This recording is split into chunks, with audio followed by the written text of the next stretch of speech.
Friends, welcome back to RK Classes. आज हम आपके साथ डिस्कस करेंगे होमोफोन्स, जिसको एक और लैंग्वेज में कहा जाता है वर्ड्स ऑफन कंफ्यूज। जिसमें इस तरह का एक सेटअप आपको एग्जाम में देखने को मिलता है। फिलअप दिए होते हैं, 2 वर्ड्स दिए होते हैं, जिसमें से आपको एक चूज करना होता है। काफी इजी सेक्शन है, बट फिर भी मैं आपके साथ डिस्कस करना इंपॉर्टेंट समझता हूँ। लिखा है dash rises in the east. Option में है हमारे पास SON और SUN। यहाँ पे बात कर रहा है राइज इन द ईस्ट की, तो वो कौन सा सन हमारा राइज करता है इससे? SUN वाला। इसका आंसर बन जाएगा SUN। सेकंड लिखा है it was an interesting. Dash में लिखा हुआ है क्लियर स्टोरी। इस स्टोरी का मतलब होता है कहानी, और इस स्टोरी का मतलब होता है मंजिल। REY वाला मीन जो बिल्डिंग के ऊपर स्टोरीज होती है उसको कहते हैं STOREY। स्पेलिंग्स का बहुत इंपॉर्टेंस है इसमें, तो ध्यान रखना है। तो इंटरेस्टिंग स्टोरी आएगी कहानी वाली, STOREY वाली। नेक्स्ट लिखा है शी लुक्स पेल। पेल का मतलब होता है जो थोड़ा, जब बंदे का कलर थोड़ा सा डल हो जाता है, येलो दिखने शुरू हो जाता है, तो उसको बोलते हैं पेल, PALE। और ज्यादातर बीमार होने पे दिखाया जाता है। It is a good. Option में हमारे पास दिया हुआ नॉवल और नॉवल। नॉवल के स्पेलिंग पहले के लिखे हैं NOVEL, जो उसको बुक कहते हैं, और NOVEL का मतलब होता है काफी अच्छा, नोवेल कॉज। तो इसको हम क्या लिख सकते हैं? इसका ऑप्शन में क्या आएगा? NOVEL, क्योंकि इसने बात बुक की है, क्योंकि गुड नॉवल है। My uncle is a dash. एक लॉयर और एक लायर, दोनों का ऑलमोस्ट बोलने की सेंस सेम है। लायर और लॉयर एक ही जैसी आवाज निकलती है, बट यहाँ पे बात किसकी होगी? लॉयर की, क्योंकि प्रोफेशन की गुड है वो उसमें, तो वो लॉयर होंगे। The dog has one tail. Tail एक TALE होता है, और एक लिखा हुआ TAI है। जो TAL वाली है ये होती है स्टोरी, जो होती है कहानी हिंदी में, और ये टेल होती है पूंछ, जो डॉगी का एक बॉडी पार्ट है। तो यहाँ पे डॉग की बात की गई है, तो डॉग की क्या होगी? Tail, TAIL। लिखा है व्हाट इज योर वेट।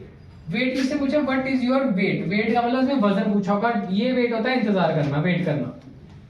तो ये तो यहाँ पे सूटेबल है नहीं, तो हम कौन सा वेट यूज करेंगे? वेट वाला, WEIGHT।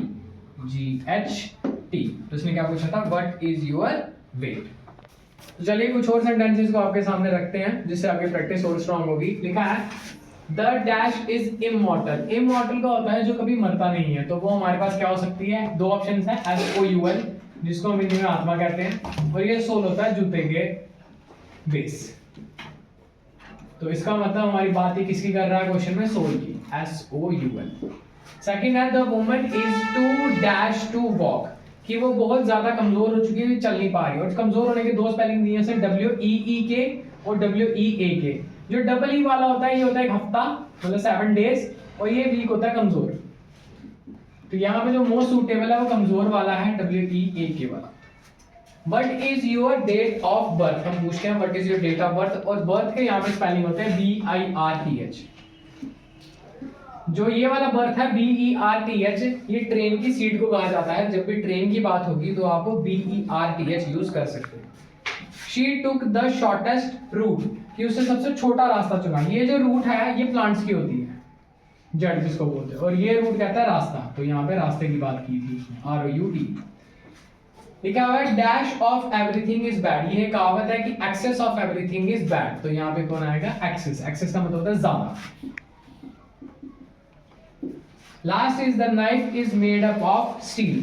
जो हमारी नाइफ होती है वो स्टील एलिमेंट की बनी होती है, बट स्टील के स्पेलिंग यहाँ पे 2 हैं। एक है STEAL, जो होता है चोरी करना, और जो स्टील लिखा हुआ है उससे, जिसको हम कहते हैं धातु, जिसकी चीजें बनती हैं। तो यहाँ पे कौन सा यूज करेंगे हम? STEEL। तो ये थे आपके साथ कुछ सेंटेंसेस ऑफ होमोफोन्स, जिन्हें आप रीड करके अपने माइंड को थोड़ा फ्रेश कर सकते हैं। हो सकता है सेम एज इट इज या इनसे मिलते जुलते सेंटेंस आपको पेपर में दिखे। तो keep supporting and thanks for watching.